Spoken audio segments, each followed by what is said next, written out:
दोस्तों नमस्कार, राधे राधे। दोस्तों हमारे भक्ति सागर चैनल में आपका फिर से स्वागत है। हम आप लोग को एक हनुमान जी की और माँ पार्वती की कथा सुनाने जा रहे हूँ। आप लोगों को कैसा लगेगा कमेंट में जरूर बताइएगा।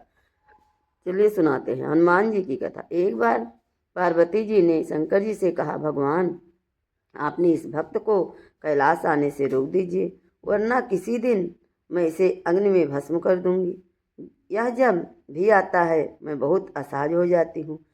यह बात मुझे बिल्कुल भी पसंद नहीं है। आप इसे समझा दीजिए, यह कैलाश में प्रवेश ना करे।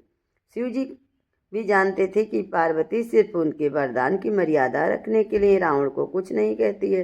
वह चुपचाप उठकर बाहर जाकर देखते हैं। रावण नंदी को परेशान कर रहा था। शिव जी को देखते ही वह हाथ जोड़कर प्रणाम करता है। प्रणाम महादेव, आओ दशानन, कैसे आना हुआ?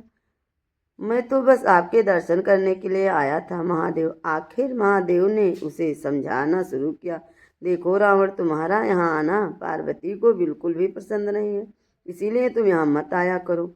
महादेव, यह आप कह रहे हो? आप ही ने तो मुझे किसी भी समय आपके दर्शन के लिए कैलाश पर्वत पर आने का वरदान दिया है, और आप भी अपने वरदान को वापस ले रहे हैं। ऐसी बात नहीं है रावण, लेकिन तुम्हारे क्रियाकलापों से परेशान पार्वती रहती है, और किसी दिन उसने तुम्हें श्राप दे दिया तो मैं भी कुछ नहीं कर पाऊंगा। इसीलिए बेहतर ही है कि तुम यहाँ पर ना आओ, फिर आपका वरदान तो मिथ्या होगा। महादेव, मैं तुम्हें आज एक और वरदान देता हूँ। तो जब भी मुझे याद करोगे मैं स्वयं ही तुम्हारे पास आ जाऊँगा, लेकिन तुम अब किसी भी परिस्थिति में कैलाश पर मत आना। अब तुम यहाँ से जाओ। कैलाश पार्वती तुमसे बहुत रुष्ट है। रावण चला जाता है, समय बदलता है। हनुमान जी रावण की स्वर्ग नगरी को लंका को जलाकर राख करके चले जाते हैं, और रावण उसका कुछ नहीं कर सकता है। यह सोचते सोचते परेशान हो जाता है कि आखिर उस हनुमान में इतनी शक्ति कहाँ से आई। परेशान होकर वह महल में ही स्थित शिव मंदिर में जाकर शिव जी की प्रार्थना आरंभ करता है। उसकी प्रार्थना से शिव जी प्रसन्न होकर प्रकट होते हैं। रावण अभिभूत होकर उनके चरणों में गिर पड़ता है। कहो दशानन, कैसे हो? शिव जी ने पूछते हैं, आप अंतर्यामी हैं महादेव, सब कुछ जानते हैं प्रभु। एक अकेले बंदर ने मेरी लंका को और मेरे दर्पण को जलाकर राख कर दिया। अब मैं जानना चाहता हूँ कि यह बंदर जिसका नाम हनुमान है आखिर कौन है?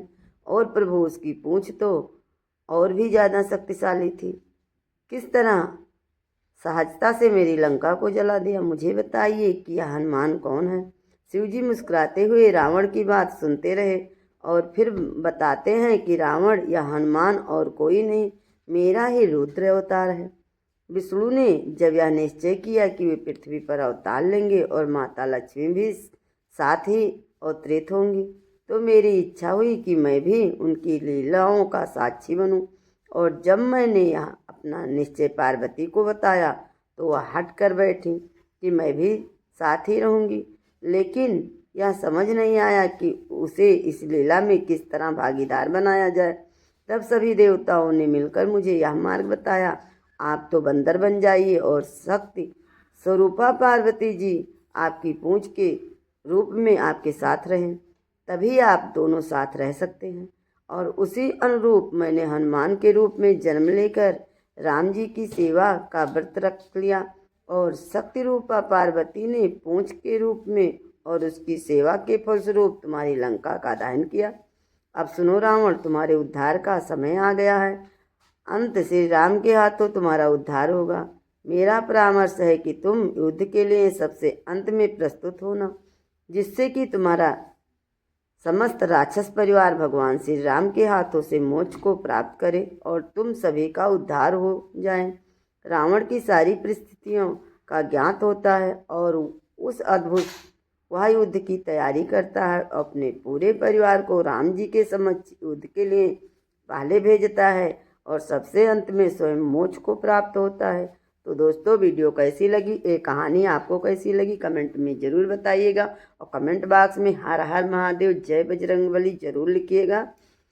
चलिए फिर मिलते हैं अगले वीडियो में। जय बजरंगबली, हर हर महादेव।